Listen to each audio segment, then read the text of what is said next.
Siyempre, ipa-plus mo muna nasa parenthesis kaya magiging 9. 'Di ba?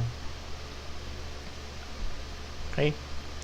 So ngayon, anong gagawin natin? Multiply o divide? Sabi nga natin sa rule, unahin natin yung nasa left side. Yung yung manggagaling sa left.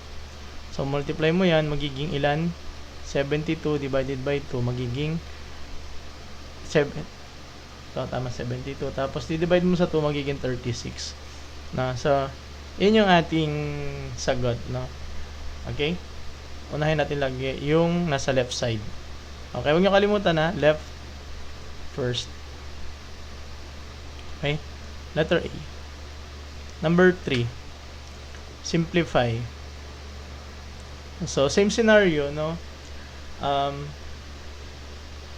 Kung matatanong nyo, bakit kahapon is clock problem, mga ganon. Kung saan ko iniisip kung ano yung negative 18